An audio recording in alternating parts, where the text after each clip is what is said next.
आप एक सोसाइटी के जिम्मेवार आदमी हैं, इस टाइम मस्कुलर हैं, एज आपकी ठीक है, तो आपको बैठना कैसे चाहिए? जैसे बिल्कुल स्ट्रेट।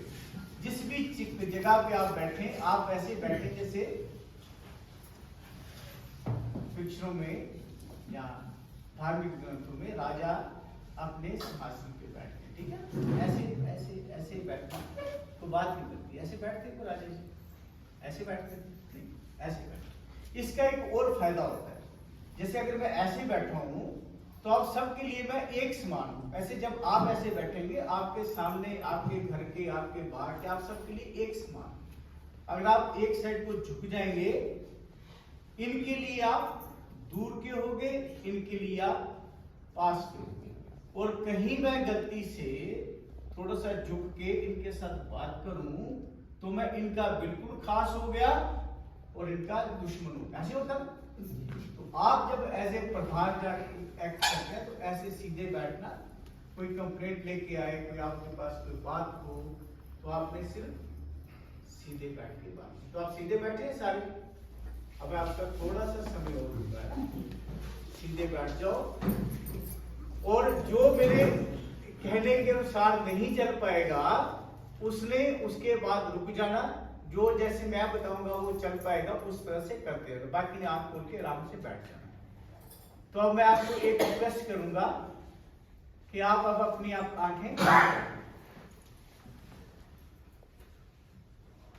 आंखें बंद करने के बाद अब आपने कुछ नहीं करना, अपने सिर के बारे में सोचना है, जो आपका हेड है, जिसमें ब्रेन है, टॉप मोस्ट, जिसमें बाल होते हैं।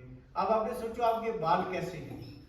काले हैं, सफेद हैं, घुंघराले हैं, सीधे हैं, कम हैं, ज्यादा हैं।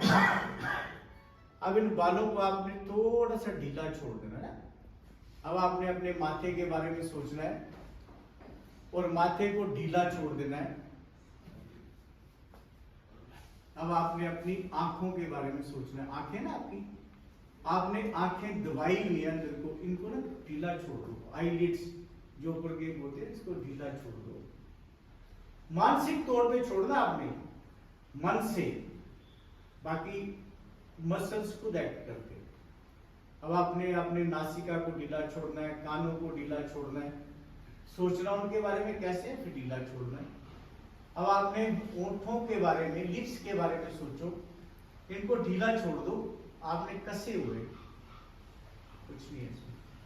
आपने अपनी जो टंग है, जीवा है, ये तालू के साथ चिपकाई है, इसको ढीला छोड़ दो।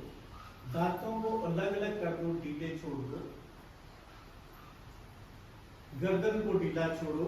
कंधों को बारे में सोचो, कैसे कंधे आपके, चौड़े हैं, छोटे हैं, मस्कुलर हैं, वीक हैं, इनको ढीला छोड़ दो।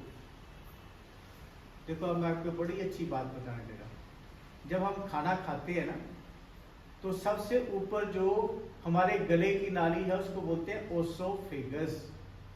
उसमें से होकर नीचे आता है स्टोमक में, जो सिर्फ मुट्ठी के बराबर होता है, बड़ा सख्त होता है। उसके बाद ड्यूडिनम में, फिर स्मॉल इंटेस्टाइन, फिर लार्ज इंटेस्टाइन, इन सबको बोलते हैं एलिमेंट्री कैनाल। इसमें आपने खाना खाया हुआ है, वो अपने आप काम कर रही है इस टाइम, इसको ढीला छोड़ दो आप। आपके जो एलिमेंट्री कैनाल में कितना एसिड गिरना है, कितना बेस आना है, कितना बाइल डक्ट आना लीवर से, ये आपके कंट्रोल में नहीं है ना, इसको ढीला छोड़ दो। खाना आप खा सकते हैं अपनी मर्जी से, बाकी आपकी मर्जी में कुछ नहीं होता। जैसे मेरी इंसुलिन नहीं बनती अच्छे ढंग से, तो मेरे को शुगर है, ब्लड में शुगर और दौड़ में होती है, ये मेरे अभ्यास में नहीं है। उसकी पूरी बनती है, उसके ठीक रहते हैं। ऐसे किसी को पीलिया हो जाता है जिसका लीवर का फंक्शन डिस्टर्ब होता है, अपने आप पूरा चलता है। अब आपके जो हार्ट है उसके बाहर एक थैली होती है जिसको पेरिकार्डिया बोलते हैं, जिसमें फ्लूइड होता है, उसको ढीला छोड़ो तो हार्ट आपका अपने आप आस्ते से काम करना शुरू करेगा, जिसको बोलते हैं धड़कन तेज हो जाती है। किसी की नहीं होगी, अब आप पेरिकार्डिया को थोड़ा सा ढीला छोड़ेंगे। अब आप लंग्स, जिसमें सांस लेते हैं, फेफड़े, उनको ढीला छोड़ो। पेट को ढीला छोड़ो, पेट के नीचे के हिस्से को ढीला छोड़ो, टांगों को ढीला छोड़ो, आपने ऐसे ना अपनी उंगलियां से कसी हुई है हाथों की, क्या जरूरत है, इनको ढीला छोड़ दो, आंखें नहीं खोलनी, बिल्कुल जैसे पड़ी होती है ऐसे पाँव को ढीला छोड़ो, पाँव को कसने की जरूरत नहीं है, अपने आप में एड़ियां, घुटने,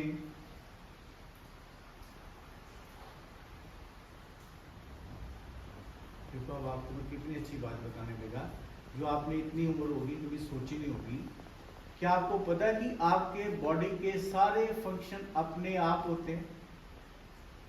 जब प्यास लगती है तो पानी चाहिए होता है, भूख लगती है तो शुगर की अंदर कमी हो जाती है, जब आप कुछ खाते हैं तो अपने आप सब कुछ अंदर आता है, जब कहीं कट लगता है, खून निकलने लगता है तो क्लॉटिंग वहीं पे होती है जहाँ पे आपके कट लगता है। अगर क्लॉटिंग गलती से कहीं और हो जाए तो 2 मिनट में हार्ट ब्लॉक होगा, वो आदमी चला जाएगा। तो ये सारा का सारा आपको रेगुलेट भी कर रहे अपने आप हो रहा है। इसलिए सब कुछ उस परमेश्वर पे जिसने ये आपको शरीर दिया है कुछ समय के लिए उस पे छोड़ दो।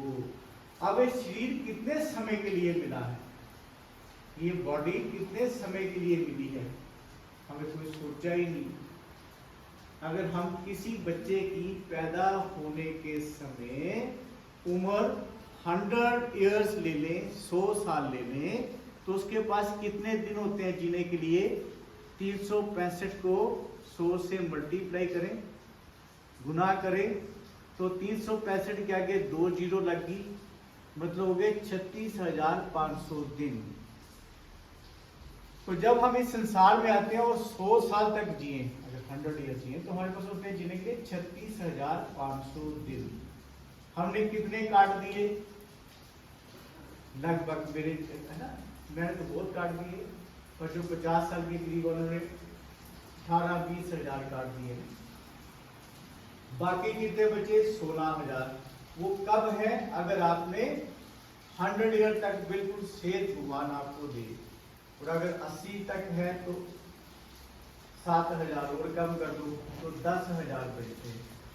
10,000 में से आधे सोने में चले गए, 5,000 बचते हैं। अब इन 5,000 दिनों में ही आपने लड़ाई लड़नी है, आपने बच्चों की शादी करनी है, आपने मकान बनाना है, आपने उस मकान में रहना है, आपने पैसे इकट्ठे करने हैं, आपने बैंकों में जाना है, आपने कार खरीदनी है, आपने कारों में घूमना है। कितने दिनों में? 5,000 दिन। ये 5,000 दिन आप किस तरह से यूज करना चाहते हैं, सिर्फ आपके अपनी सोच पर निर्भर करता है। इसमें अगर आप कहीं थोड़े बीमार हो गए तो वो दिन कम कर लो, किसी घर वाले को हॉस्पिटल ले जाना पड़ा तो वो दिन कम कर लो, अगर आपका कहीं लड़ाई झगड़ा होता है, कोर्ट में जाना पड़ता तो वो दिन कम कर लो। जो कुछ भी आप अब करेंगे ये 5-10 हजार दिनों के लिए ही करेंगे। अब आपने क्या करना है? ये तो टीवी चैनल्स बहुत है आजकल, धार्मिक चैनल चलते हैं, बताते हैं क्या करना चाहिए क्या नहीं करना चाहिए। पर ये बात तो ठीक है कि इसके बाद तो समय नहीं मिलेगा ना। अगर आप लाखों करोड़ों रुपया भी दे दो और किसी को बोलो मेरे 1-2 घंटे या 10 दिन या 20 दिन मिल जाए लाइफ के, नहीं मिलेंगे। तो ये आप आपने खुद सोचना है कि इन दिनों को आपने कैसे जीना है।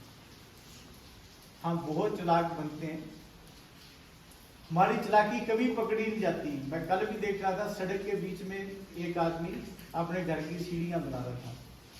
जो सड़क तो सबकी है, जमीन सबकी है, हम थोड़े दिनों के लिए आए हैं तो, और जो कानून है वो तो सबके लिए है। तो अब हमें नहीं पता लगता, हम बहुत चालाक होते हैं, हर कुछ करते हैं, पर किसके लिए?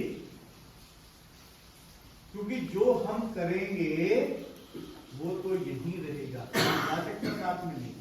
पर उसको बनाने के लिए, करने के लिए जो कर्म हम करेंगे वो हमारे होंगे, वो हमारे साथ जाएंगे। और अगर हम बड़ा अच्छा भी कर लें, महल भी बना लें, तो कितने दिनों के लिए? 5,000 दिनों के लिए सिर्फ। एक सोचने का विषय है, आपको इसको हमेशा याद रखना पड़ेगा। आपको एक और बात बताऊं, अब आप आस्ते आस्ते आंखें खोल सकते हैं, अपने नेचुरल पोजीशन में आ जाओ जैसे आप हैं। चलो विश करना। Thank you.